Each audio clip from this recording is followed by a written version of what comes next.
Your wedding date is canceled, my mom texted. Your brother scheduled his engagement party the same day. I stared at my phone, reread it twice, and then did something that apparently shocked my entire family. I wrote back, that's fine. 18 months of planning, contracts, deposits, vendor meetings squeezed in between court hearings. My fiancé and I had put down about $85,000 of our own money. And my mom was telling me our wedding date had been canceled. Like it was a doctor's appointment, she could just reschedule for flu season. So I said it was fine. Then I married my wife on that exact day anyway, didn't tell any of them, and posted the photos from our honeymoon while they were trying to figure out how to stop a ceremony that had already happened. Sup, Reddit. I'm Sam. I'm 34 now, but I was 32 when all of this went down.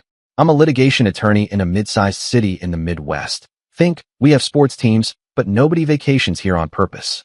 I spend most of my days in windowless conference rooms and fluorescent-lit hallways, arguing about contracts that other people didn't bother to read. I'm also the oldest of two. My younger brother, Ryan, is 30, and if you asked my parents to describe us, they'd say something like, Sam is dependable. Ryan is special. You can probably already hear the golden child alarm siren in the distance. I'm telling this story now because my wife and I just celebrated our second anniversary. We went out to dinner, toasted with cheap champagne, scrolled through our wedding photos, and at some point she joked, can you believe your mom still tells people we eloped to avoid more conflict? I laughed, and then I realized, no, this wasn't eloping, and it definitely wasn't about spite. It was about finally refusing to be the family's backup plan. Growing up, the roles were pretty clear. I was the kid who did his homework without being asked, who remembered permission slips, who babysat for free. If something broke, computer, car, relationship, everyone went, ask Sam. He'll fix it. Ryan was the kid who just needed a little more time. A little more understanding in high school when he skipped classes. A little more cash in college when he forgot to pay rent. A little more space when he job hopped for 3 years because none of his bosses understood his creativity. My parents aren't cartoon villains. They're regular suburban people who worked hard. Dad's an electrician, mom's a nurse. They paid what they could toward my undergrad, and when I got into law school, we all agreed I'd take loans because money was tight.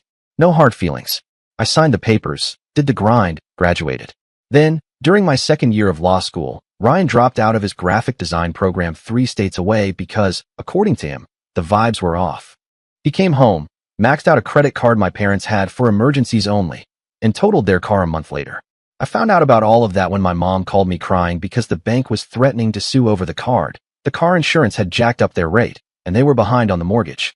I remember sitting on the floor of my tiny apartment, outlines and casebooks spread around me, listening to her sob into the phone.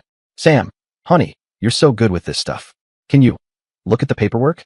Maybe call someone. Your brother didn't mean it. He just gets overwhelmed. So I did what I always did. I drove home that weekend, organized their bills, called the bank, talked to the car insurance, drafted a basic hardship letter, and set up payment plans. I didn't pay the debts. I literally couldn't. But I gave them a roadmap. I also made the mistake of being good at it. From then on, anytime Ryan made a mess, lease issues, HR problems, car accidents, bounce checks, my parents would call me first. Not him. Me. Just tell us what to say. Mom would whisper on speakerphone while Dad muttered in the background. If I ever suggested that maybe Ryan should be on the call too, it was always, he's embarrassed, Sam. Don't make it harder for him. Fast forward a decade. I'm a mid-level associate at a decent firm. I'm not rolling in it, but I pay my loans. I have a condo with actual matching furniture, and I buy groceries that don't come exclusively from the generic brand aisle. I meet Emma at a friend's barbecue. She's a physical therapist, warm, funny, and brutally direct in a way that I didn't realize I needed. On our third date, after I told a story about cleaning up one of Ryan's messes, she asked, so at what point do you let them figure it out themselves? I shrugged it off at the time. It's just easier if I handle it. She gave me this look. Not judgmental, just curious. Easier for who? That question sat in the back of my brain for the next 2 years. Now, my parents liked Emma. She has that kind of instant likability energy that makes waiters tell her their life story. But from the beginning, I noticed a difference. When Emma talked about her younger sister, there were boundaries. No, she can't crash on our couch for 6 months. She needs to learn to pay rent. No, we're not co-signing her car. Hearing that out loud was like hearing someone speak a language I understood but had never been allowed to use. I proposed to Emma in a very un-Reddit-worthy way. We were both exhausted on a Sunday night, lying on the couch, and I just blurted, "Do you want to do this forever?" and held out a ring. She laughed and cried at the same time, which is very on-brand for her, and said yes. Our rule from the start: we pay for our own wedding. No strings attached. No, we contributed, so we get to invite my coworker from 1998 nonsense. Her parents offered to cover the rehearsal dinner and her dress. My parents said they'd help where they could, but I didn't count on that. We found a venue we both loved, a brick event space downtown with big windows, exposed beams, the whole Pinterest industrial chic thing, and booked it for a Saturday in June about 18 months out. We signed contracts with the caterer, photographer, DJ, florist, all the wedding Voltron pieces. We made a spreadsheet. The total cost including food, bar, decor, everything. About $85,000. That number makes some people gasp. For context, we could afford it. We'd both been saving for years, and I had a if my student loans don't kill me first fund that shifted into wedding and future house once I refinanced. Was it a lot? Yes. Was it irresponsible? No. We weren't going into debt for it. About 2 months after we booked the venue, Ryan started dating a woman named Tessa. She was nice enough. Very Instagram. Influencer energy without the actual influencer job. Within 10 minutes of meeting her at a family dinner, I knew 3 things. She wanted a big ring, a big wedding, and big public attention. Cool. Not my business. A year before our wedding, Ryan and Tessa got engaged. She posted a video of him proposing with a sparkler fountain in the background and the caption, "He finally made it official." Comments were full of "finally." Even though they'd been dating for 6 months. My parents were over the moon. "We're so happy both our boys are settling down," Mom said, dabbing her eyes. "We'll have to figure out the timing so we can celebrate properly for both of you." I smiled. "We've already booked for June 12th next year." She blinked. "Oh, right. You did say that." There are little moments you look back on and realize they were warning shots. That was one of them. In the months that followed, anything wedding-related turned into a Ryan and Tessa show. My mom would be on the phone with me, allegedly to ask about our plans, and within 5 minutes, she'd be talking about Tessa's Pinterest boards. "They're thinking maybe a destination wedding," she said once. "Or something really unique. They just don't want it to feel small." Emma, who was cooking next to me, raised an eyebrow. I put her on speaker. "Small compared to what?" Emma asked dryly. Mom backpedaled. "Oh, no, I didn't mean your wedding. Just in general." Then came the first ask. Mom called me one afternoon while I was between depositions. "So, honey, your brother was thinking, maybe you could push your date a bit? Just to give everyone some breathing room." "We already booked everything," I said. "Contracts are signed. We'd lose the deposits." "Well, maybe the venue would understand. You're a lawyer. You know how to talk to people." I pinched the bridge of my nose. "Mom, contracts aren't about understanding. They're about dates, money, and signatures." We agreed to June 12th. She sighed. "You're so rigid sometimes, Sam. Can't you at least ask?" "No," I said, and it felt like a tiny revolution. "No, I'm not going to ask venues and vendors to rearrange a date we chose over a year ago because Ryan just got engaged." She got quiet. "Your brother feels like you're not happy for him." "I am happy for him," I said. "His happiness doesn't require me to undo 18 months of planning." We ended the call politely. "Love you, Mom." "Love you too, honey." But I hung up with that familiar knot in my stomach. Over the next few months, a pattern emerged. Every conversation about our wedding turned into a negotiation around Ryan's. "Could you maybe not do a plated dinner? They don't want theirs to look cheaper. Maybe keep your guest list reasonable so people don't feel obligated to attend both. Would you be upset if we were the same color scheme? Tessa really loves dusty blue." It was like our wedding was a spreadsheet cell they needed to edit to make their formulas balance. Emma saw it clearly. "They're treating your wedding like a placeholder," she said one night as we triple-checked our budget. "Like something they can move around on a calendar." "It's fine," I said automatically. "They're just excited." She put her hand over mine. "I love you, but please listen to yourself. You always say it's fine when something is very much not fine." It built slowly, like a pressure cooker. A comment here, a guilt trip there, my mom's not-so-subtle hints that as the oldest, I should be flexible and set a good example. Apparently being the older brother meant my adult life remained infinitely rearrangeable around my younger brother's whims. The last straw came on a Tuesday afternoon 3 months before our wedding. I was in my office, drafting a motion, when my phone buzzed with a family group chat notification. Normally I mute that thing during work hours, but the preview said, "Update on the weddings," from my mom, with 3 heart emojis. I opened it. "Family," she wrote. "We are so excited to share that Ryan and Tessa have picked their engagement party date. We've decided to have it June 12th so everyone can be together and we don't have to make people travel twice. We'll treat that as the main family event, and then we'll celebrate Sam and Emma properly later when it's less hectic. I stared at the screen.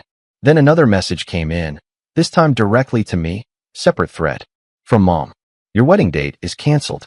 Your brother scheduled his engagement party the same day. It makes no sense to split the family. We'll help you find a better time. Love you. Canceled. Like a dental appointment. I sat there in my swivel chair, the hum of the building's air conditioning suddenly very loud, and wondered if I'd misread something. I scrolled back through the group chat, through months of messages where I'd mentioned our date, shared photos of the venue, the invites, the fittings. It was all there. I texted Mom back. Clarify cancel. You mean you and Dad won't be coming on June 12th? A few dots appeared. Disappeared. Reappeared. Sam, honey, we can't ask people to choose between the two of you. It's selfish. Ryan and Tessa's event will probably be more all out, and it's easier logistically to center everyone around that. You and Emma are more low-key. You'll understand. We'll plan something intimate for you later, maybe in the fall when things are calmer. There it was again. I would understand. The reliable one. The flexible one. The one who would rearrange his life so her favorite son didn't have to. Something clicked, like a lock sliding into place. I thought about every time I'd cleaned up their financial chaos while they shielded Ryan from talking to a single creditor. You're so mature, thrown at me like a consolation prize instead of actual support. Every time my needs were described as less urgent because I was strong. I thought about Emma, who had spent hours tasting cakes, trying on dresses, and dealing with guest lists, under the assumption that my family gave at least a fraction of a damn. I thought about the contracts sitting in a folder in my office, the non-refundable deposits, the cancellation clauses I had actually read. The fact that nowhere did any of those documents say subject to younger brother's social calendar. I typed one sentence back. That's fine. Mom replied almost instantly. I knew you'd understand, you're such a good big brother. We'll talk soon about new dates. I put my phone face down, leaned back in my chair, and stared at the ceiling. Strangely, I wasn't angry in the explosive way you'd expect. It was more like someone had pulled a very old splinter out of my skin. It hurt, but the pain felt clean. That night, I told Emma everything. I handed her my phone and let her read the thread in silence.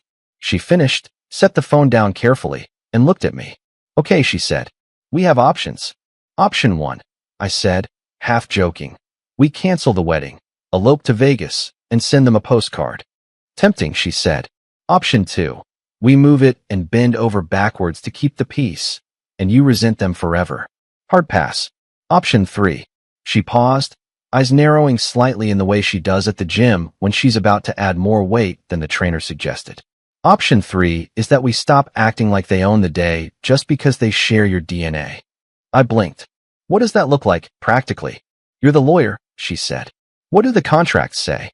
So we pulled up the folder on my laptop. Venue.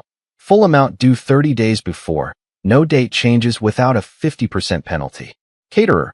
Paid in installments, non-refundable. Photographer. Retainer non-refundable. DJ, florist, rentals, same story. Long version. I said, if we cancel or move the date, we eat a huge amount of money. And short version? She asked. I closed the laptop. Short version. The wedding is happening on June 12th.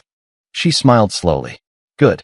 Now we just decide who's invited to the wedding we're already paying for. We didn't make some grand revenge plan. No dramatic speeches, no ultimatums.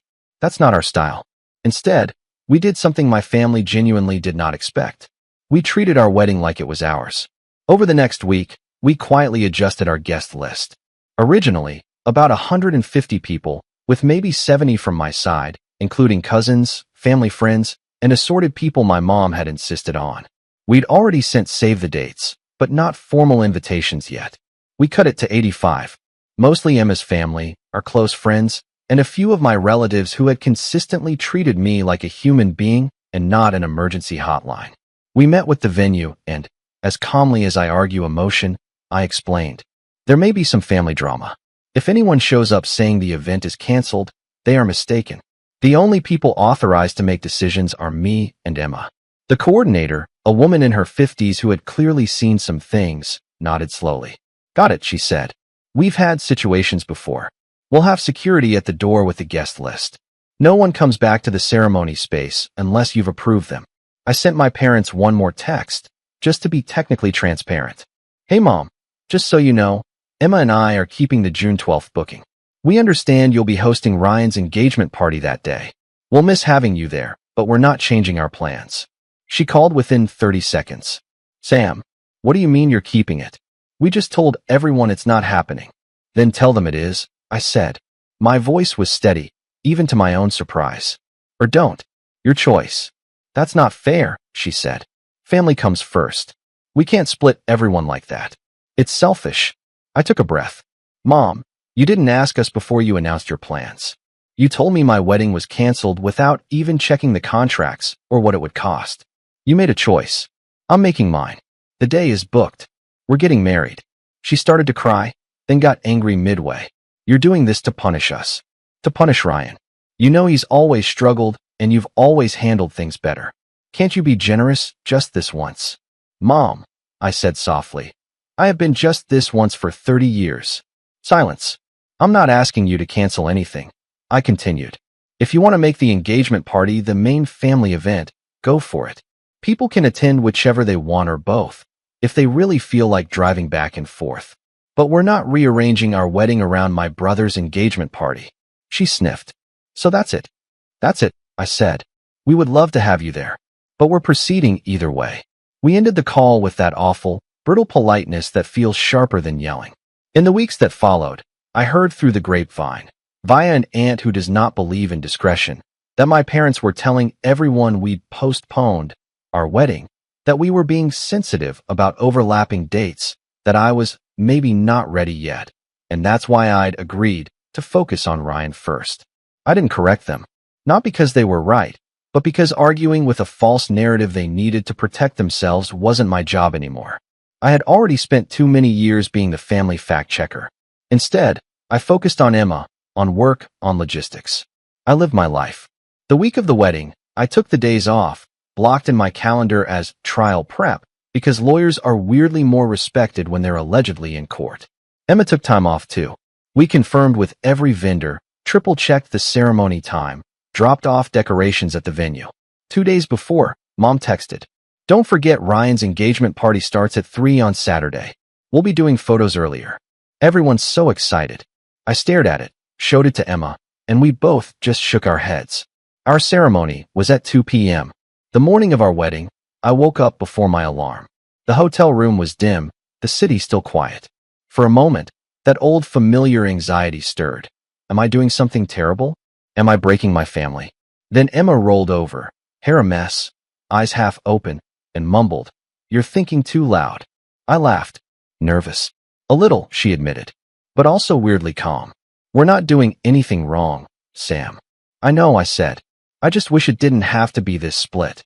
She reached for my hand. "Your parents created the split when they told you your wedding was canceled. We're just refusing to disappear." The day itself was, honestly, beautiful. I won't bore you with every detail, but here are snapshots. My best friend tying my tie and saying, "Dude, you look like you actually sleep sometimes." Emma walking down the aisle in a dress that made half the room tear up. The officiant smiling as we stumbled over one line in our vows and then laughed together. The way the light came through the big warehouse windows as we said, "I do." My side of the room looked different than I'd once imagined. Fewer relatives, more colleagues and friends. My Aunt Linda, who had quietly texted, "I'll be there wherever you say, honey." My cousin who drove in from another state without telling my parents. From Emma's side, her parents, both glowing in that, "Our daughter is truly happy," way you can't fake. Her sister, who gave a speech about how I'd once fixed her flat tire in the rain and refused to let her pay me. We took photos, we ate, we danced. At one point, during a slow song, Emma looked up at me and whispered, "Are you okay?" I realized I was. I really was. Around 5 p.m., while people were still on the dance floor, my phone buzzed on the table next to the cake. I glanced at it. 12 missed calls from Mom and Dad. Several from Ryan. A flurry of text previews. I didn't pick up. We had arranged for a car to take us straight from the reception to the airport. Our flight was at 8 that evening. People tossed biodegradable confetti as we left, courtesy of Emma's eco-warrior sister. We slid into the back seat, both a little tipsy, both exhausted and giddy. Ready for our very special, very not canceled trip? Emma asked, grinning. Ready, I said. We turned our phones on airplane mode as we boarded. Honeymoon. A week in Costa Rica, which we could afford because I'd said no to an extra videographer package and Emma had found absurdly cheap flights. It wasn't until the next morning, eating breakfast on a balcony overlooking a ridiculous amount of greenery, that we turned our phones back on. My screen exploded. From Mom. Where are you? Call me now. Are you really doing this? Tell me this is a joke. Then a new one. We drove to the venue to stop this, and they said you were already married and gone. How could you? From Dad. This is not how family behaves. You blindsided us. From Ryan. Wow, man. Couldn't let me have my day. You made Mom cry on my engagement party. Engagement party, by the way, had apparently started late because my parents had first driven to our wedding venue to put a stop to this nonsense. Aunt Linda again, providing commentary. By the time they got back, a bunch of guests were confused, the caterer was annoyed, and Tessa was furious that her photo schedule was ruined. None of that was my intention, but it was the natural consequence of choices they made. I sat there on that balcony, the sounds of the jungle weirdly soothing, and scrolled through the messages. My heart pounded, but not from panic. More like adrenaline and relief mixed. Emma watched my face. Bad, she asked. Intense, I said. I handed her the phone. She read, lips pressed together, then nodded once. Do you want to respond now? Later? Not at all. I thought about it. I'm a lawyer. I don't like leaving things ambiguous forever. But I also didn't want to get into an all-caps argument over WhatsApp. I typed one group message to my parents and Ryan. I'm sorry you're upset. Emma and I told you months ago we were keeping our wedding on June 12th. You chose to plan another event the same day and to tell people our wedding was canceled without our consent. We proceeded with the date we had booked and paid for. We would have loved to have you there. That offer still stands for future milestones if healthy boundaries are respected. For now, we're on our honeymoon and won't be on our phones much. Talk when we're back. I read it out loud to Emma. Too harsh? I asked. It's factual, she said. You're not insulting anyone. You're describing what happened. I hit send. Mom replied almost immediately, even though I'd said we wouldn't be on our phones. I can't believe you're playing the victim. You embarrassed us in front of everyone. Don't bother coming around for a while. I put the phone face down and looked out at the trees. Emma reached for my hand again. You okay? Honestly, I said. Yeah. For the first time, I think I am. In the weeks after we got back, the fallout unfolded predictably. We went low contact with my parents. No blocking, just stepping back. If they texted accusatory paragraphs, I didn't engage. If they sent something neutral, hope you're well, I responded politely. I refused to relitigate the decision. Extended family started to reach out quietly. My aunt called. For what it's worth, she said. Your mom told everyone you'd agreed to postpone. When Linda and I realized your invitations hadn't changed, we put two and two together. We're proud of you for standing your ground. A cousin DM'd me on Instagram. Your wedding looked amazing. I'm sorry I believed the postponement story. If I'd known, I would have been there. Even a couple of my parents' friends, people I'd known since childhood, sent cards addressed only to us, saying things like, we heard there was some confusion. We're happy you and Emma did what was right for you. Meanwhile, Ryan and Tessa had their own drama. Apparently, during the engagement party, several guests asked why my wedding was canceled. Someone let slip that no, it hadn't been, my parents had just decided not to go. Tessa was furious that her special day was overshadowed by questions about us. Ryan was furious at me for causing that, despite the fact that I was physically in another country. I didn't respond to his angry texts beyond one message. I did not ask Mom and Dad to drive to my venue. That was their decision. A year later, Ryan and Tessa's wedding actually did happen, on a completely different date. We were invited, technically. The invitation arrived with a sticky note from Mom. It would mean a lot if you made an effort to put things behind us. We sent a gift from their registry, a nice one. We did not attend. I had a trial that week, which was true. But even if I hadn't, we weren't ready to pretend everything was normal just so they could have pretty pictures. Over time, things settled. Not in a storybook reconciliation way. In a real, slightly messy, adult way. My relationship with my parents is distant now. We talk a few times a month, sticking to small talk about work and health. I'm no longer the family's crisis manager. When Ryan had job trouble and Mom begged me to just look at his contract, I said no and let the silence sit. Emma and I bought a small, squeaky house and filled it with photos of people who actually showed up for us, not the ones who tried to cancel our wedding.